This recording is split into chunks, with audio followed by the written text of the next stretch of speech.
Greetings, fellow adventurers, and welcome to the Couple of Nerds podcast. I'm DnDWife, the creator of DnDWifeStories.com, and your co-host. Joining me is the man behind the screen, my brilliant dungeon master, and also my husband, Eguile. Say hi, Eguile. Hey everyone, excited to be here sharing our nerdy adventures with all of you. Absolutely. So what's Couple of Nerds all about? Well, we're diving into the realms of Extrayus, sharing our experiences, playing D&D in our apartment, and exploring the intricate tapestry of relationships both in and out of the game. And we got some exciting segments for you all, from lore deep dives to crafting tips, artwork showcases, and relationship advice on and off the table. We've got a little bit of everything for every kind of adventurer. So whether you're a seasoned adventurer or a tabletop newbie, we invite you to join us today. Tune in, relax, and enjoy the magic of Couple of Nerds. May your rolls be natural 20s and your adventures be legendary. Hello, everybody, and welcome to another episode of Couple of Nerds. I'm your host, DnDWife, and with me is my co-host, Dungeon Master and husband, Eguile. How's it going, everyone? So today's episode is our Traveler Chronicles segment. Oh, yeah. And so this is kind of special because this is when we specifically look at some of the scenes and events that go on specifically into our campaign. Yeah. Which we have kind of named the Travelers. That's kind of the group of my players. There's 6 of them currently. Yep. And so this is kind of a way that we can both share, but not obviously divulge everything that goes on in our campaign, because there's some things both we don't want to share, as well as stuff that we like to keep to ourselves. Yeah, and there's some also that the players are hiding from each other. You know, there's other things going on. True. So this is kind of going to be everything you need to know about the campaign we're currently doing and the kind of the world building that is naturally going and occurring each session. Yeah, that's super fun. So today is a pretty good one, as we've already introduced 2 of our players, and now we get to do our 3rd. Yes, Tobias. Tobias is a Lion Folk Cleric, the first of his kind from the Clan Shadowmane. He's known, well, not yet, I suppose. I guess it's known to us as having a connection to the divine, the first one of the first connections in our world. And now he's got this whole new role as a sort of guardian for this whole new plane that's been created. Oh, yeah. And it's kind of interesting because in our world, this is kind of the first instance of a cleric. Yeah. So healing is not a very common magic. It's not, yeah. So it really kind of changes the entire aspect of how this player can play their character, because obviously if you start flaunting a magic that everybody wants, that could cause its own problems. You know, when you can heal people, that can be very coveted, and if you can't do it all the time as much as people want, sometimes they get angry. Yeah, and especially as we go back into our lore drop where we talked about the Mirren race, which is what the Lion Folk are. They are very rarely magic users. Yeah, they're not known for their magical prowess. They're very physically agile in whatever specialty they have, but it's very rare to see them wield magic.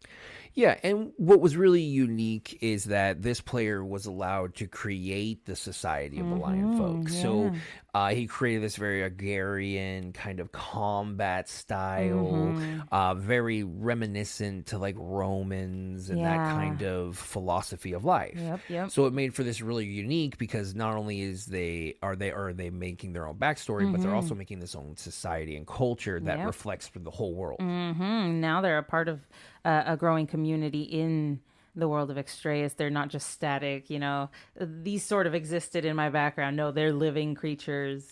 And those wondering mechanically, though I didn't know it at the time, but this is a Twilight Cleric. Yeah. I didn't know that these are supposedly some OP type of cleric. And but you know what? I'm always open for a challenge. And so I think we've been having pretty fun with both their abilities as well as the extra kind of combat damage that has to be there to kind of balance it out. Yeah, I think you've done a really good job at balancing that, because it does protect us from a lot. You can protect us from so much, but also we kind of need that protection sometimes, otherwise we might be dead. And especially with this campaign where I kind of told you guys all hey, I'm coming hard. You got to be ready, especially after you hit level 5.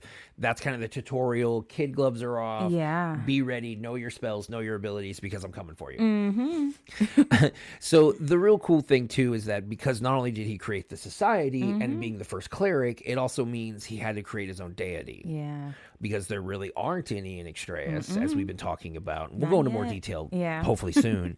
But generally speaking, he had to start from scratch as to what does he want to represent the power that he's been given. Yeah. How does he want to project that on the world? And so as we've been developing, now at this point, we only know her to be as the Twilight Mother, as No this name yet. cosmic protector of the dream world. But hopefully we'll learn more, but that's obviously being developed organically by this player as we've been going on, and the more he wishes to engage and learn, it develops more and more of his own power. And it works really well with the whole fledgling god thing, because it really is, she's learning as she goes. This is a brand new entity that doesn't even know where they came from. Oh yeah. And then what's really cool too is about the player themselves, Richard. He joined us almost 2 years now. Yeah. I mean, it's been a while. It's been a long and as while. we've talked in previous episodes, he was one of our referral players where we had an open spot, we had an option, he joined us, and he hasn't quite left yet. Yeah, it's been fun. And what's really unique is that when he came in, we were already in our 3-year campaign. We were about probably 2 years in. 2 years in. Yeah. We were level 11, and I kind of gave him the challenge where it was like, hey, I'd love for you to join, but it's level 11. Yeah. You're gonna have to face this uphill battle. Yeah, and you're gonna have to learn quick. You're gonna need to learn the rules. You're gonna need to learn this. And if you can show me that you're willing to at least learn these basic rules, then you totally have a spot here. Yeah, you're great. And after a few bumpy steps Yeah, and it was learning, tough at first. learning to dive into water, and that's how you dodge arrows, and just kind of getting over the idea of that, hey, you can do anything. Yeah. And that it's not really this traditional gaming experience. And I think after that, that's why he became a legacy player. Exactly. And so what's really cool too is that in this new campaign, not only is he working with this kind of new thing in the fact that not only is he a cleric and creating a deity, but he's also this special kind of dream walking character, which with is his own super separate interesting. powers, separate from the rest of the thing, where he can shape and meld dreams, completely homebrew, that gives him that kind of unique spin over the other players. Yeah, it's been really beautiful to see too. Luna has had the great pleasure of going into the dreams with Tobias. Yeah, and that'll be some cool stories for later Chronicles. Yeah, so that'll be super fun to cover later. But what yeah. I think I've been really, really impressed with is the character development that he's done so far. So at first, the first couple of characters, were a little standard, no accent, no nothing, hey, he's gotta learn how just to trying to play be first. himself and figure out what he liked as characters. But this new character has an accent, they have an affect, they're really into the role play, so it's super fun to see the sort of Eastern European accent come into play at the campaign. Oh, yeah, and I'm sure we can get a little bit more info from our reporter down on the ground. Yeah, we're gonna go to Luna here on the streets of Extrayus to give us the down low on what's going on down there. Well, what do you say, Luna? Are you there with Tobias? Yes, hello. This is Luna coming at you from Extrayus. I'm here standing on the docks, and I've been presented with this wonderful opportunity. This wonderful food cart is before me, and this gentleman, Mr. Tobias, is it? Yes, Tobias Shadowmane. Oh, yes. He's here in your selling. What is it you're selling, sir? Mostly buns, rice, other assorted foods and snacks. Oh, that sounds utterly delicious, and I will join some of my traveling partners here in a second in having some of this wonderful meal. But first, I'd like to speak to you as to why you're here. What are you doing here on the dock? Is there anything specific you're here for? Because we're here for the festival. It's a little vacation I'm on. But I wanted to hear more about what you're doing. I myself am also traveling to the festival in Aranoka, and specifically more so here on the dock. I was sent over to talk to your enclepted group of travelers. Oh, and really? Introduce you to my food. Oh, that's wonderful. You said someone sent you. Who sent you? Oh, Sodia. I travel with her and her caravan currently, selling my wares along with them. Oh, that's wonderful. And you're all headed towards the festival, I imagine, to sell your wares. Oh, yes, should be a good market out there. Oh, that sounds utterly wonderful. Well, I know you sell food. What does the caravan sell exactly?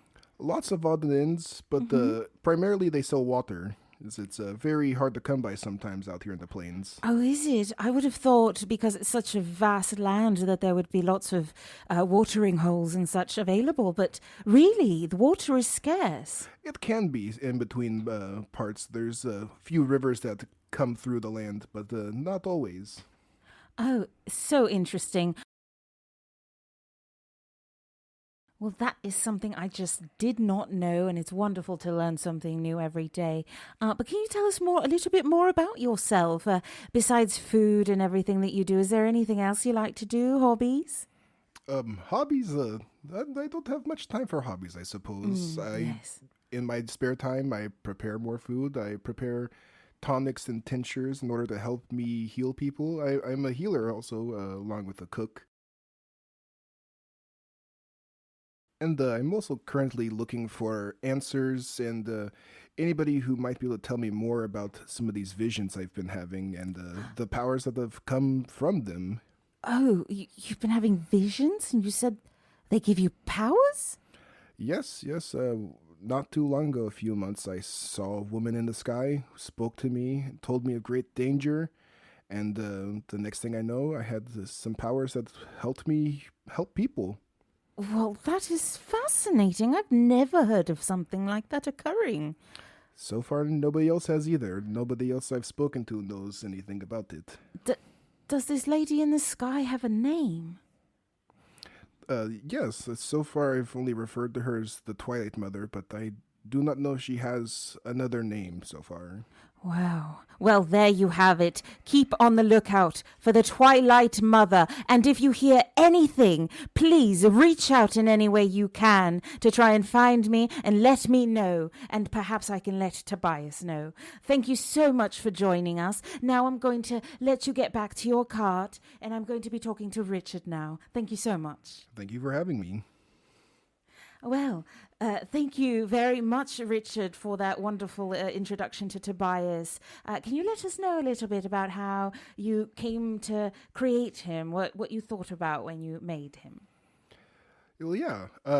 Firstly, I suppose I wanted to just do something different than I'd always had. Mm-hmm. So I knew I wanted to be somewhat of a nicer, good person because a lot of my other characters were just sarcastic, more like myself, honestly. So I thought this time I'd tried my other hand and go to just be as friendly and affable as I possibly could. Oh, nice. Trying a different approach. And then I knew I wanted to just be helpful to the group. Mm-hmm. So I wanted to wait until everybody had kind of decided what they wanted to do so I can fill in the gaps. And I noticed nobody was doing anything to be like a healer or a support character. Mm-hmm. And I've never done that either. A lot of my other characters were full damage, nothing else. Yeah. So I've enjoyed playing my hand at staying a little further back and helping everybody else take the spotlight. That's wonderful. And how does that feel different from being right in the combat in terms of, playing in the session? It actually feels a lot more rewarding because a lot of times before, you run up and you miss all your swings at a monster and you're like, well, poof, there goes my turn. Oh, yes. But there's not often I feel like I've wasted my turns when I'm helping either heal you guys or maybe help you guys hit a little harder or more likely to hit, because then I feel like anything you guys are doing is in part something I've done. Like if I've kept you all in the fight, then that's another round that I see of damage I could have done, you know what I mean, or that I did do. Or, the increased damage we do is all because you've helped us. We couldn't have done that much without you. Or some of these things that might hit us, we wouldn't be able to survive. So I think that's really kind of you to sort of pick something that's out of your comfort zone to try and help us out. Yes. And then past that, as far as him and the character, I again kind of wanted to go with something I hadn't done before. I looked through some of the races and some of the ideas, and then things kind of piled up. I seen the Leonin, and then that's how I got the name Shadowmane. I like to make a lot of my character names come off of physical traits. I think that's a really easy thing to do, especially with like fantasy type names, is to have like a family trait or like a physical trait. Like the last one, Zephyr, his last name was Raventhorn. It was just because he had black hair. And that was like, my whole reasoning behind it. Understood, but it still sounds lovely and very regal. So that's quite interesting. And I also wanted to ask, how does Tobias view the world of Extrayus? How does he view himself in the world as well? I'd say Tobias has on his pair of rosy glasses and sees things a lot nicer than they are. But Always I'd say seeing they're the good cracked. in people. Like, he's trying hard to do it, and sometimes I feel like maybe forcing himself to see things a little bit better than they might be, despite himself. He's trying his best to be as good a person as he can be. Yeah, and that's actually a thing I've had with him too. There's been situations where I've flipped a coin on my own, and I don't know if anybody's noticed, and it's been to see if something is pushing Tobias a little bit too much. I know we had a situation farther in with somebody speaking to him very down their nose at him. Yes. And finally he kind of just snapped and yelled at them. It was like the first time he had ever done anything like that. Yes, we'd never seen anything and like then that. Immediately recalls it back because it's not Oh, I'm him. so sorry. I'm so sorry. I didn't mean it. Oh, I love that sort of, character flaw where it's like, well, my anger can get the best of me, but I'm immediately regretful of it, and I'd like to make it up to you. Here's a bun. Here's some rice. Yeah, and I very much enjoyed so far playing the mother duckling figure, trying to look after everybody and make sure everybody's doing well. I hope to later see him pretty much doing that exact thing, like pampering. I picture him like wiping people's faces off after their meals and whatnot. Be like, oh, your hair's out of place. Let me just comb it a little bit. Like, I imagine mid-battle sometimes his healing is just coming up and rubbing some schmutz off your face. Oh, that would be amazing. The only thing better is if you would have a Jewish woman's accent. That would be wonderfully fitting, I think. But how do you see yourself in terms of the group of people that you've sort of been traveling with or have met recently? In an odd way, I see him both as the middle of the group, but also a little separate, kind of seeing everybody from like an outside perspective. Because everybody is vastly different from him, not just like their physical traits, but their like personalities and their experiences and their decisions. So he tends to stay very much so in the middle and try and hold everything together, and maybe not always being a part of it, but not in a bad way, kind of. Oh, I've gotcha. And how does it, because I know you love playing video games, you're really into gaming, and so how does that affect how you created your character, how you influence what Tobias embodies? So oddly enough, I don't think my experience with video games so much came to reflect in Tobias, because my first two characters were very heavily influenced by what I had saw, what I had playing as, and I took traits and kind of piecemealed them together because I wasn't very comfortable making a fully fleshed character. Whereas Tobias, I kind of wanted to just do something I had never done before and hadn't seen much of. Much like with his accent, usually people hear that accent, it's like, the scary guy, and he's a big lion. So I decided, what if I make the biggest, scariest looking person and just make him as friendly and lovable as possible? Right. I think that's fun. Well, I like the fact that it wasn't necessarily like a specific character you took from somewhere, but just little traits from everywhere that you liked. I like that idea. And also, how long have you been playing, not just video games, but like D&D, tabletop games in general? D&D, honestly, about 3 years, and it's just been with you guys for the the most part. You've never played before that? No, you guys were my introduction. I was interested in it, and I had looked up rules and seen a little bit of Critical Role beforehand just to kind of experience it. And then I sunk more into that once I realized I was actually going to be joining you guys because I wanted to see how things were ran. And funny enough, when I first started, one of the things I remember Googling was how to be a good player, like just things to avoid doing to just not be that player in a new table and whatnot. And like a lot of it was just coming in really eager to learn and being open to everything, especially because I had no idea what I was doing. Yes, and I will say it was a little bumpy at the beginning because it's tough to learn everything you need to, but you did a great job, and I think it reflects so because you're still with us, and we always enjoy having you at our table, so I think that's really fun. But I'd also like to talk about about the fact that you've not just played, but you've also now run your own one-shot. Can you tell us a little bit about that? Oh yeah, that was terrifying, and I have no idea how Eguile does it. I looked up a bunch of things, tips, tricks on how to get it started, and then when it came to it, I had to throw all of them out because it didn't work, and I had to improvise everything. But that's the fun of it, I think. You really took the initiative and tried, and I think that's the most important part. And I think it shows because we can always find you in the Discord chat streaming all your video games, whatever you're playing, you're really immersed in it, and you'd like to have other people join you in on that. So I think that's a really interesting fun fact about you. You like including others in the gameplay as well. So we can always catch you there. Thank you so much for joining us. Thank you for having me. Thank you so much. Well, this has been Luna here in Extrayus, and I am sending it back to DnDWife and DM Eguile for the rest. Thanks, Luna, for that interview. That was always fun to get a ground view report. Yep. I'm sure she's glad to do it. Oh, yeah. Plus, it allows us to really hear from the character and the player. But I think what this really sets up now is probably the most important part, which is the scene we use to introduce Tobias to our campaign. And the big thing that to set up first that made this also really unique is that out of all the players, also Tobias was the only one that had to start alone. Yeah, completely alone. Kind of as part of that, like him being an outcast tribe, he had to play alone, which I knew in his mind created this dichotomy of don't start anything because he knew he was going to be by himself. So if anything were to happen, he could see himself perhaps losing his character at level 1 because he had to start alone. So we really wanted to set that scene for kind of showing just how alone Tobias really was. Yeah, and even when surrounded by people like the caravan or even the people at the dock, he's still alone. Right, and so what really set the stage was it was introduced as this camp scene where you can see some 15 to 20 caravan wagons, all in that traditional kind of circle, kind of keeping protected watch, and one lone cart with a large fire and a plume of smoke coming, but surrounded by these large elephant bodies, all consuming food at a rapid rate. And it's created this strange dichotomy that here's this protected caravan, yet everyone is out eating on this little small cook tent area.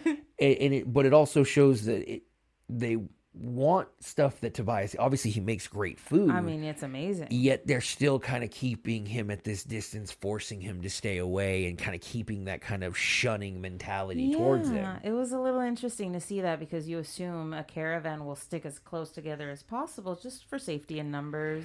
Yeah, and it also really showed too in this scene because a lot of ways this was the first for most of the players to experience how the Mirren were kind of interacting with each other. And so where a lot of they heard was, oh, the Mirren are all these people that work together, they're all these tribes and one group, and then they're like, wait, why is this one being such a dick to the other one? Like what exactly is going on here? So it really kind of started because only really Tobias knew why he was such an outcast for multiple layers, because it's not just the fact that he is a Lion Folk as well as from the Clan Shadowmane, but also because of the kind of magic aspect and all these other aspects. So it's really kind of just these layers and layers and layers that Tobias has to struggle with. Yeah, he's kind of set apart by a lot of different unique characteristics of himself, of his personality that, they set him apart, and sometimes that scares people. And so he's had to deal with that, a lot in his travels. Oh, yeah. And it really comes to, like, as the origin story that we read at the very beginning is because one of the traitors to the races was a Lion Folk. That's what caused a lot of this mistrust. So you can see kind of that ramifications, even though the world is saved and protected. And it's moved on. It still sees the ramifications of that betrayal, basically the sins of the father. Yeah, and they don't want it repeated again, so they're willing to separate who they think is the culprit from themselves to avoid anything. Yeah, and we got to see kind of early kind of antagonistic presences to Tobias himself in the form of Naz, which is Sodia's kind of younger son who is more militaristic and uses his strength to kind of make business deals, which is more like extortion, if anything else. A little bit. So we really got introduced with just kind of the interactions between the two being so sour, as well as this kind of like, I'm the boss's son, so I can do whatever I want. You can't touch me. And it was really kind of that first test of Tobias. Hey, you have this opportunity where you probably could mess with this guy, but he always kind of just was like, no, not going to rock the boat, not going to do anything, because that will not be good for my character. It won't end well, yeah. Right? And then we got to see kind of the opposite side, and as Luna was remarking of Sodia. Yeah. Though the Ella folk are known to be these kind of large, kind of wandering creatures, she is this very kind of soft-moving, elegant creature. Beautiful, compared to her son, who's just riddled with big scars lumbering and Hulk, yeah. and she always has these soft pinks and fuchsias as these powders that she keeps on her skin. Yeah, perfume. But you could see the difference in that she sees past all that. Yeah. In that she kind of has this connection. One we kind of find is to mess with her son a little bit and hopefully give him some kind of focus. She likes putting him in his place a little bit sometimes. But also, it seems like she's very much into being not only a merchant, but also kind of a purveyor in rumors and secrets. Yes. And I think she was kind of one of the first people to kind of see that there was a little more going on with Tobias. And perhaps having him along, taking him along on her journey, she not only could get some more information, but she could also help another lonely outcast out there. And of course she loves his food, so that's not a detractor there. She's gonna love having him around just for that. And she definitely took him under his wing for much of the journey, which I think is pretty much the only reason he was able to make it unscathed. Otherwise I feel like he was going to have to probably suffer a lot more. It was gonna be tough, and if not having the caravan, he probably would have never made it to begin with. There's a lot of danger on the open plain. And what we really learn also in this scene is that the kind of cook wagon that Tobias owns at this point was actually given to him from Sodia. Yeah. So that also provides a lot more of a layering to that dynamic, where obviously here's this merchant, this well-respected merchant, and yet she's giving away stuff for free. Right? So who knows if that might come into call later. But it really kind of set the stage of Tobias really has nothing. And he's traveling on this hope that he can find others like him that either can cast these magics, heal people, or have seen this woman in the sky who kind of tried to warn him, albeit too late, of a tragedy of his family. Yeah. So really it kind of created that dynamic that, very much Tobias represents the outcast traveler, where each of the travelers kind of represent a different reason to go and move and travel. And be an outcast, right? So Tobias's main focus is the fact that he is just a straight outcast, not only from his own specific people, but even further, but from his tribesmen themselves. Yeah, from the Mirren. And so it's going to be an interesting story to see develop with Tobias over time, and how he will not only go about reuniting his own people that are scattered, but also the greater Mirren as well. And so it'll see, does he take that path? Does he say, okay, never mind, let's go try something else? It really is his world to shape as he moves forward in the campaign. Yeah. And, we have to also look at what really drives him. It's not just because he saw a lady in the sky. True. It's the feeling that came with it. It's the fact that she tried to warn him about something horrible, and, it's still something horrible that happened, but he can appreciate that someone tried to help. Yeah. I mean, to see your family at odds, and then to watch your father and your uncle combat each other to death, and see the loss of life that came from that, and kind of blaming himself, and not only that, but having these scars both physically and emotionally from this impact. So really, I think there's a lot more that even the other travelers, even at this point in our story, haven't even discovered, the true kind of hurt that Tobias is hiding behind this kind of joyful exterior. Yeah, there's a lot of hurt under there, but he really tries to put his best foot forward, I think. He wants to be a good person, and so he's trying to embody that in everything he does. So that's where his emotional kind of compass is. And I think it's cool too because mechanically on the table side, he is technically the only good aligned character at the table. So it creates this unique kind of dichotomy where normally it's they're all good guys, they're all the heroes, and there's one rapscallion. There's one guy who wants to be the evil guy. It's very much opposite. So it's kind of that interesting to see how will Tobias's goodness spread amongst the party to kind of keep that moral compass, or will the table players be able to eventually convince Ties to the dark side? And to just like let loose a little bit. We could see perhaps Tobias tapping into a much more aggressive side of his personality because he gets pushed to a certain limit. Right. If you push him too much, he might snap. Yeah. So it'll be definitely a lot of building and growth for Tobias as the story progresses. And that's why we'll keep kind of showing these scenes of growth. And I think it really just starts the story with Tobias of him starting alone. And hopefully as he goes, not only will he slowly rebuild his people, but he'll slowly rebuild himself and become kind of not only the warrior, but let's say hopefully the hero he was supposed to become. Right, yeah, to fulfill that kind of potential that he has. Right.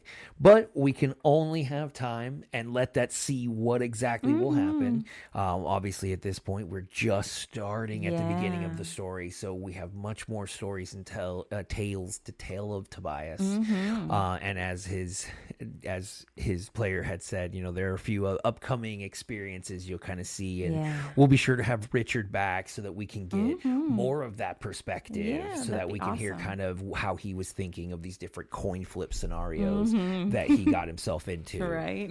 But really what we always, once again, want to thank everyone for listening in and giving us their time and an opportunity to let them hear about our story. Yes, thank you so much. And if you appreciated it just as much as we do, please express that by liking, reviewing, and subscribing.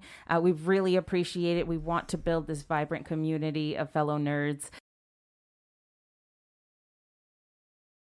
You can especially join us on our Extrayus Project Discord, where you can find not just us and our little tidbits that we put in every now and then, but you can also find Richard live streaming the video games that he plays, and you can ask questions, give tips, and join him sometimes.